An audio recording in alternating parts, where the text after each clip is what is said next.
Yesterday, the President fired the director of the FBI, Jim Comey, who was leading an active investigation into the Trump campaign's possible collusion with Russia. The President provided no reasoning for the firing other than he had the recommendation of his Attorney General, who has already had to recuse himself from the Russia investigation for being too close to the President, and his Deputy Attorney General, Rod Rosenstein.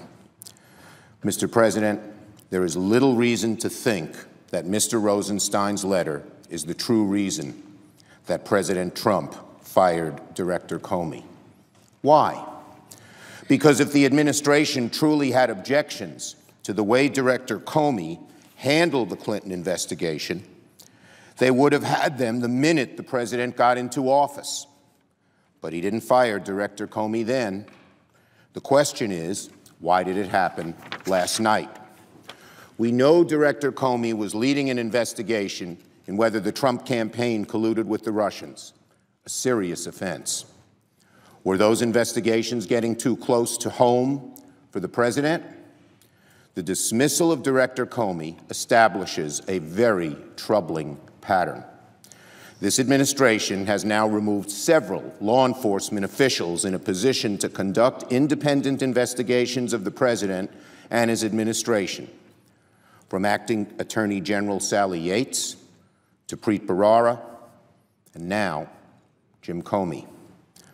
What should happen now, what must happen now, is that Mr. Rosenstein appoints a special prosecutor to oversee this investigation. Deputy Attorney General Rosenstein sat in the Judiciary Committee and promised to appoint a special prosecutor at the appropriate time. He said, quote, "I'm willing to appoint a special counsel whenever I determine that it's appropriate." So my colleague, Senator Coons, asked him, would you agree that it's vital to the assurance of confidence in our democracy and law enforcement system that any investigation into these matters be fair, free, thoroughly, and politically independent? Mr. Rosenstein answered, yes, I do. If there was ever a time when circumstances warranted a special prosecutor, it is right now. Mr. Rosenstein already expressed concern that Director Comey damaged the integrity of the FBI. The Attorney General has already had to recuse himself from the investigation for being too close to the President. If Mr. Rosenstein is true to his word, that he believes this investigation must be, quote, fair, free, thorough, and politically independent, if he believes, as I do, that the American people must be able to have faith in the impartiality of this investigation, he must appoint a special prosecutor and get his investigation out of the hands of the FBI and far away from the heavy hand of this administration. Mr. Rosenstein has the authority to appoint a special prosecutor right now. He needs no congressional authorization. This would simply be a step that he could take, as outlined in the Department of Justice guidelines and in a law passed after Watergate, to get an independently minded prosecutor who would be insulated from various pressures.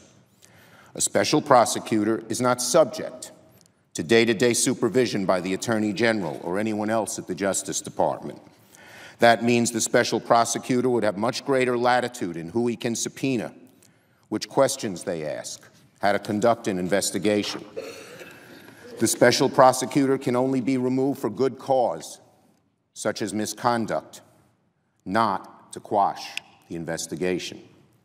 Third, there is built-in congressional oversight. Congress is notified whenever a special counsel is appointed, removed, or finished with the investigation. The appointment of a special prosecutor would be a welcome step in the right direction, but it is not the only action that should be taken. There are a great many outstanding questions about the circumstances of Director Comey's dismissal, the status of the executive branch investigation into the Trump campaign ties to Russia, and what the future holds for these investigations. So I will be requesting that the Majority Leader call a closed and, if necessary, classified session all senators briefing, I will be requesting that the Majority Leader call a closed and, if necessary, classified all senators briefing with the Attorney General and the Deputy Attorney General separately, at which they can be asked questions. Some of the questions.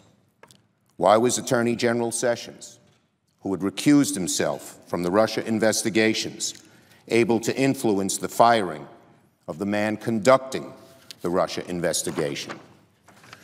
Did Deputy Attorney General Rosenstein act on his own or at the direction of his superiors or the White House? Are reports that the President has been searching for a rationale to fire the FBI director for weeks true? Was Director Comey's investigation making significant progress in a direction that would cause political damage for the White House?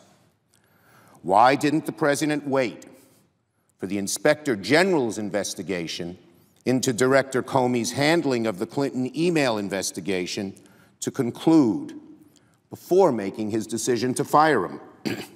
Was this really about something else? No doubt, we'll have an opportunity to question Mr. Comey, now a private citizen, about what happened. But we need to hear from this administration and about what happened and why, and what is going to happen next.